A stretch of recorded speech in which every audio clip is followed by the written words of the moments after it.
Working for the WWE can be a very rough job. For example, I got kicked in the head by Triple H and I was given a concussion. Now you might wonder, did I ever get my payback? Stick around to the end of this video to find out. 1 week after I received a vicious concussion, Eugene was off of all the live events that Friday, Saturday, and Sunday for the Raw tour, and I was also off TV. And when I mean off TV, I didn't go to the live events. I was at home, sitting on my couch, watching Monday Night Raw. We opened the show by Triple H coming out to the middle of the ring. He has something to say to Eugene, who's at home, and it was really cool. He looks at the camera. The camera's in the ring, right? Triple H standing in the ring. He's like, come here, Eugene. I know you're watching at home. No, come here. And the camera gets right up close to him. Eugene, I hate you. He says that Eugene is an embarrassment and that everyone is ashamed of him, even his mother. Including your mom. That's right. Hi, Mrs. Dinsmore. Mrs. Dinsmore. He said my mother's name, Mrs. Dinsmore. I didn't know this till maybe a week or two later. She got so mad that she wrote a letter, pen and paper, a letter, and sent it to the WWE headquarters. Now, I remember when she told me that, I was like, oh my God, it was kind of embarrassing, but I hadn't heard anything about it from the office. I don't think I would. I don't know where those kind of pieces of mail go to, like the fan letters or the upset letters or kayfabe, Mom, kayfabe. But then the best part of the promo, and if you guys haven't seen it, you're doing yourself a disservice if you don't go out and find it. William Regal comes out to no music, and he says that he's not afraid of Triple H. Then the best line, Eugene, I hope you're watching, dear boy, because this one's for you. I hope you're watching, dear boy, because this is for you. And he took his jacket off, and the crowd just goes nuts.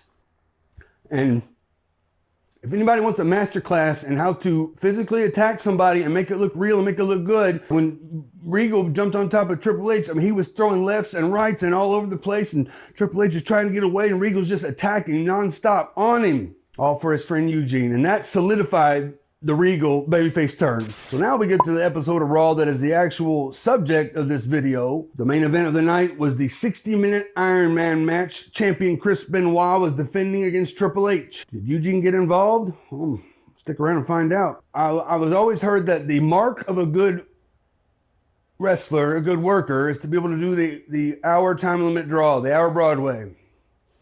And once you do the hour Broadway, then the light bulb comes on. You realize, okay, now I get it. But the Iron Man match adds a degree of difficulty because it's not just 1 hour. It's how many finishes, how many wins you can get over your opponent in that hour. Briefly go over the match itself. Benoit takes a 1-0 advantage. Hunter comes back and ties it up 1-1. Hunter goes up 2-1. Hunter goes up 3-1. And then we're looking, we got like 46 minutes gone and it's still 3-1 until Benoit brings it all back, ties it up 3-3. That's when Batista and Flair come down to the ring. Oh my goodness. After the last commercial break, ref gets bumped to the ringside. Benoit fights off Flair, fights off Batista, and then Hunter gets Benoit from behind and KOs him with the steel chair. No ref. When Hunter finally gets the pin and Kyoto slowly comes over, 1-2, leg kick out. Oh my gosh, the people thought it was over. Triple H in such frustration because he's that dastardly of a heel, he goes off and punches Kyoto right in the face and knocks him out again. Hunter, Batista, and Flair all jump on Benoit. And that's when Eugene makes his big return. The last we saw Eugene was 2 weeks ago. He got carted out. Last week they said he's quit the business. And now in the last moments of Raw in the main event Iron Man match, he comes through the crowd. Well, if I wasn't supposed to be there, I can't come through the locker room, then they would know I was there. So I came through the crowd. So Eugene slides in the ring and the crowd erupts. They're going nuts. Some might say that was the pop of the night. All that stuff they did in the Iron Man match. Two big stars like Chris Benoit and Triple H and Eugene just getting in the ring is the pop of the night. I don't want to brag. I don't want to boast. I just tell them that I like toast. And to be gone for a little bit, a week on TV, and now be standing in the ring and still seeing Eugene signs out there and hearing these people erupt when I get in the ring. For a guy that was always going to be the class clown, the center of attention, and all of a sudden you are the very center of attention on a live TV show broadcast around the world. Flair and Triple H come at me, double clothesline. Start peppering Batista with some good punches. Give Flair the stunner, give Triple H the rock bottom, and then I throw the highest drop kick. Got Batista right in the forehead. And then Bischoff jumps up on the apron.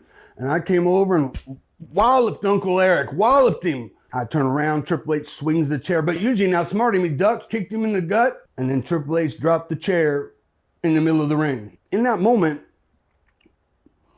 it felt like about 2 minutes worth of mental processing happened like that.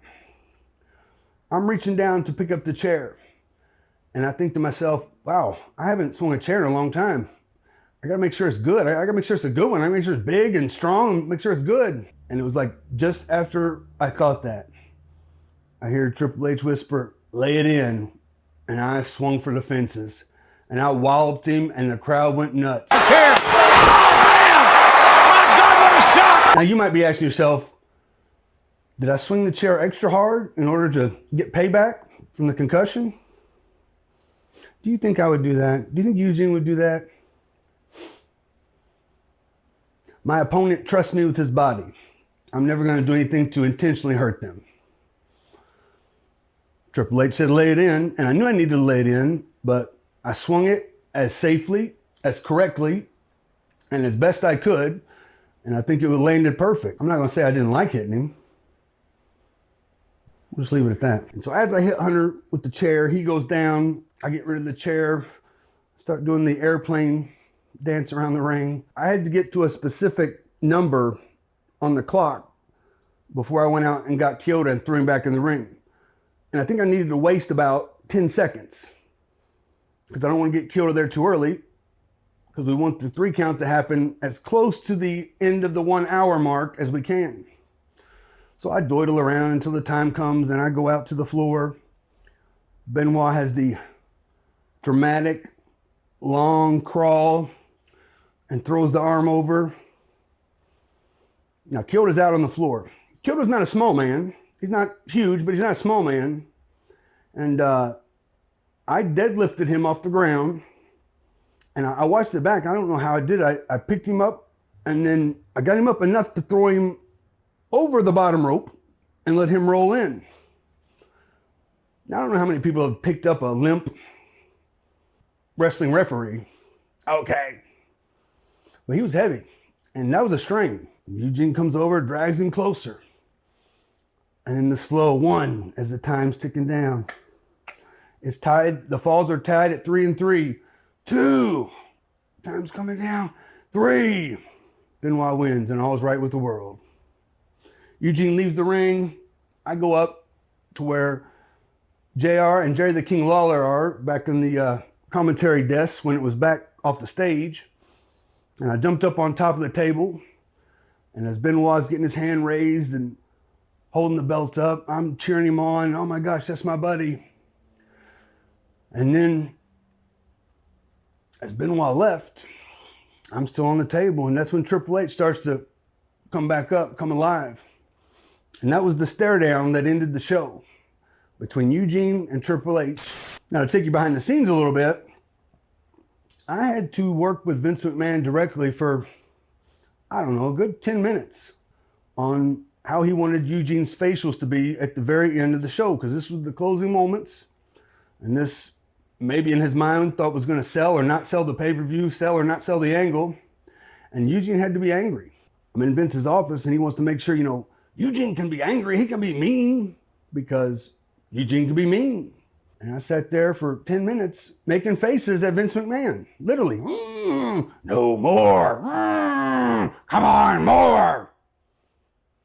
And looking back now, I was like, I don't know if he was ribbing me and just having me do stuff but because when I got out there, I couldn't remember what the hell the facials were that he had me do, and I was just praying I got it right. If you didn't get a chance to check out our video on when I got the concussion from Triple H, I detail it in this video right here. If you want to see the playlist of all of Eugene's videos, I'm going to put that right here.